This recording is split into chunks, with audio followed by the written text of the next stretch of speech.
नमस्कार, मैं शंभू कुमार सिंह और आप देख रहे हैं नेशनल दस्तक। आज की सबसे बड़ी खबर है कि बैलेट पेपर से चुनाव हो। जी हाँ, ये बात आज संसद में गूंज रही है और क्या अखिलेश यादव, क्या राहुल गांधी, सबकी एक ही मांग है कि बैलेट पेपर से चुनाव हो। बीएसपी सुप्रीमो मायावती भले संसद में नहीं है, लेकिन बाहर, संसद के बाहर वो विपक्ष की एक मजबूत आवाज है। उन्होंने भी कहा है कि चुनाव जो है वो बैलेट पेपर से हो ताकि इसमें ट्रांसपेरेंसी आए।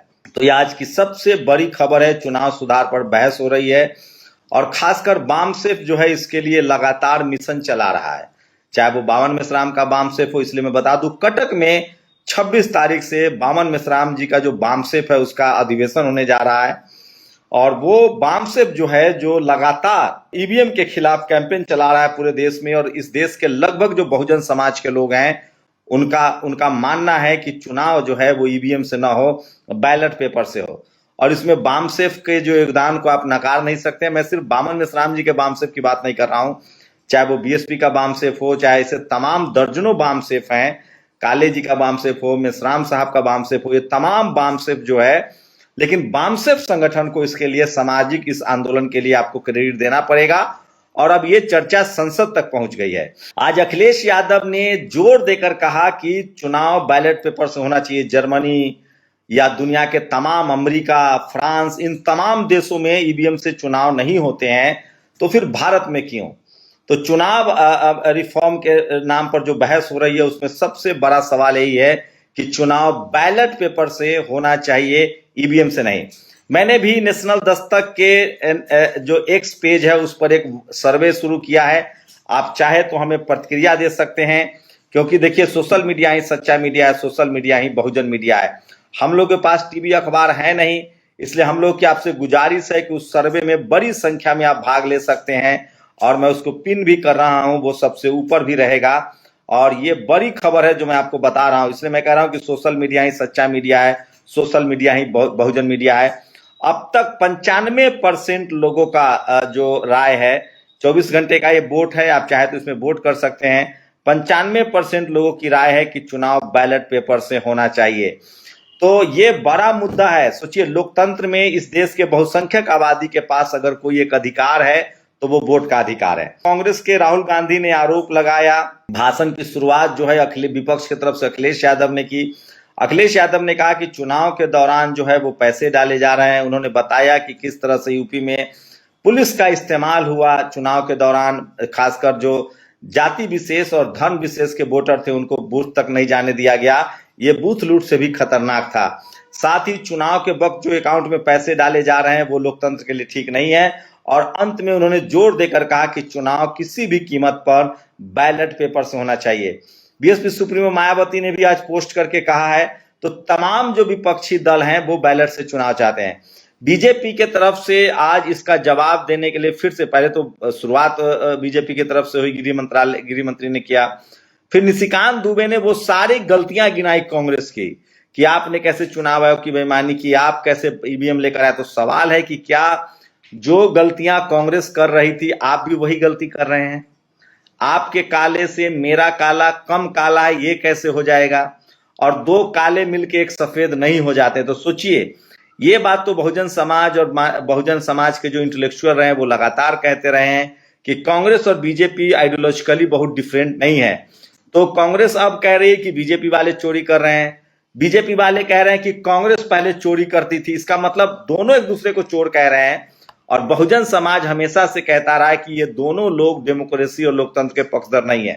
लेकिन एक बात तो है कि बीजेपी के आने के बाद संविधान को लेकर, लोकतंत्र को लेकर, ईवीएम को लेकर बहस तेज हुई है और ये अच्छी बात है, अच्छी कोशिश है। मैं फिर कह रहा हूं, बाबा साहब का संविधान ये बड़ी ताकत है, ये वोट की ताकत है। इस देश में वोट की ताकत, मुझे नहीं पता कि कांग्रेस के लिए कितना जरूरी है, बीजेपी के लिए कितना जरूरी है, क्योंकि दोनों पार्टियों में सवर्ण वर्चस्व का बोलबाला है। इससे कि किसी से छुपा हुआ नहीं है कि वहां सवर्ण नेताओं का बोलबाला है। लेकिन एक बात तो तय है कि बहुजनों के लिए बहुत जरूरी है, बहुजन दलों के लिए बहुत जरूरी है। और बीजेपी कांग्रेस के 70 सालों के जो पाप गिनाती है। तो सवाल है कि क्या अगर कांग्रेस गड़बड़ी करती थी तो आप भी गड़बड़ी करके चुनाव जीतेंगे? ये बड़ा सवाल है। तो ये सवाल सामने आता है। इसका मतलब साफ है कि बहुजन जो दल हैं, चाहे सपा हो, बसपा हो, आरजेडी हो, जेडीयू हो, ये सारे दल पीड़ित हैं। बहुजन समाज पीड़ित है। बहुजन समाज के किसी दल ने कोई वोट चोरी नहीं की है। आज निशिकांत दुबे ने आरजेडी पर, लालू यादव पर आरोप लगाया कि वो वोट लूट करते थे। इस तरह के आरोप लगे हैं। देखते हैं जो उनके सांसद है वो जवाब देते हैं कि नहीं। लेकिन एक बात तो खलता है, अभी संसद में आरजेडी के जो सांसद हैं वो बिल्कुल तेज तरार तरीके से जवाब नहीं दे रहे हैं। ये एक खलता है। लेकिन चलिए, एक बात है कि अखिलेश यादव तेज तरार तरीके से बदल रहे हैं। मैं फिर कह रहा हूं, बीजेपी को, विपक्ष को रणनीति बनानी पड़ेगी। बीजेपी पर अगर आपको हमलावर होना है, भारी पड़ना है, तो आपको दलित पिछड़े नेताओं को सामने लाना पड़ेगा, इंडिया गठबंधन के बहुजन दलों को सामने लाना पड़ेगा और तेज तरार तरीके से हमला करना पड़ेगा। मैं फिर कह रहा हूं, बहुजन दलों को अपना सांसद चुनने में थोड़ी सावधानी बरतनी पड़ेगी। जैसे टीवी अखबार में प्रियंका भारती, कंचना यादव जैसी तेज तरार प्रवक्ता हैं, उनको जमीन से जुड़े बहुजन आंदोलन से निकले नेताओं को ले जाना पड़ेगा। जैसे देखिए, हनुमान बेनीवाल ने कल वंदे मातरम पर जो बहस हुई उस पर करारा जवाब दिया बीजेपी को और कहा कि आप वंदे मातरम पर बहस कर रहे हैं और 27 लोगों की हत्या का आरोपी लुथरा भाई इंडिगो की फ्लाइट से भाग गया। चंद्रशेखर आजाद हमलावर हैं, राजकुमार रोत जो है वो आदिवासी समाज से आते हैं, वो हमलावर हैं, जो जाट समुदाय से आते हैं, किसान समुदाय से आते हैं, हनुमान बेनीवाल, वो शानदार तरीके से उन्होंने अपनी बात रखी है। चंद्रशेखर आजाद ने शानदार तरीके से बात रखी है। आज भी चुनाव सुधार पर चंद्रशेखर जरूर बोलेंगे। पप्पू यादव जो है वो लगातार बीजेपी पर बहुत हमलावर हैं और आज निशिकांत दुबे से उनकी बहस हुई है। लेकिन ओवरऑल अगर आप बहुजन समाज के लिहाज से बात करेंगे तो पूरा बहुजन समाज चाहता है कि चुनाव बैलेट पेपर से हो, ईवीएम से नहीं हो। क्योंकि सोचिए, राजनीति का पैसाकरण कर दिया गया है। बहुजन दलों के पास न तो इलेक्ट्रॉनिक चंदा आता है। सोचिए, बहुजन दल चलाना कितना मुश्किल है।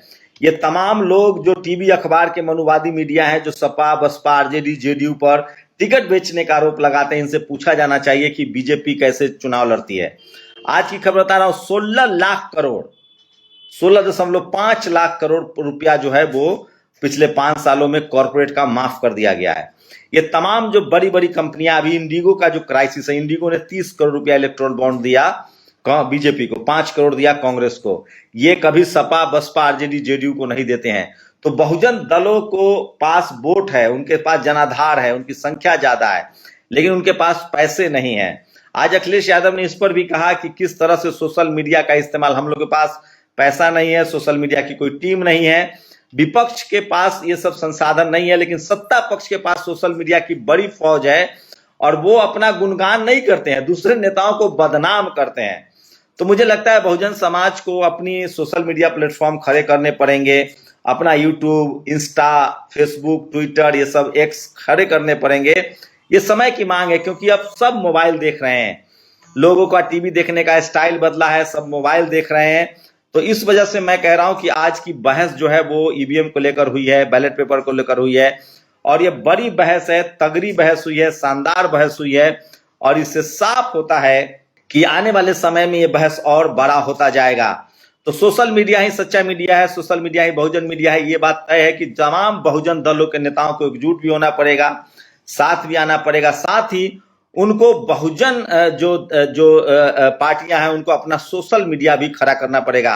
लेकिन मैं एक बात कह रहा हूं कि लोकतंत्र भारत में जड़ें बहुत गहरी है, संविधान की जड़ें बहुत गहरी हैं और सोचिए, बाबा साहेब का जो प्रभाव है वो बढ़ा है। आज के समय में चाहे वंदे मातरम पर बहस हो, चाहे इलेक्ट्रॉनिक वोट सुधार पर बहस हो, किसी भी मुद्दे पर बहस हो, सत्ता पक्ष हो या विपक्ष हो, बहुजन महापुरुषों के खिलाफ एक शब्द नहीं बोल सकते हैं। चाहे वो बुद्ध हो, फूले हो, पेरियार हो, अंबेडकर हो, कबीर हो, रविदास हो, जगदेव बाबू हो, रामस्वरूप वर्मा हो, सोनेलाल पटेल हो, मान्यवर कांशीराम साहब हो, रामविलास पासवान हो, इन तमाम बहुजन महापुरुषों के खिलाफ, बहुजन नेताओं के खिलाफ वो नहीं बोल सकते हैं, क्योंकि हमेशा से संत गाडगे हों, संत अयंकली हों, जो भी बहुजन महापुरुष हुए हैं, चाहे बहुजन नेता हुए हैं, वो हमेशा न्याय के पक्ष में रहे हैं और जब न्याय की बात आती है तो हर दल को बाबा साहेब अम्बेडकर की याद जरूर आती है। ये एक बड़ी जीत है बहुजन समाज के लिए, क्योंकि हम न्याय के पक्ष में। शुक्रिया। नेशनल दस्तक की आपसे गुजारिश है कि अगर इसको बचाना चाहते हैं तो नेशनल दस्तक को सब्सक्राइब करने के लिए रेड कलर के सब्सक्राइब बटन को दबाएं, फिर बेल आइकन की घंटी दबाएं। नेशनल दस्तक को बचाने के लिए बहुत जरूरी है कि हर खबर को शेयर करें, लाइक करें, कमेंट जरूर करें।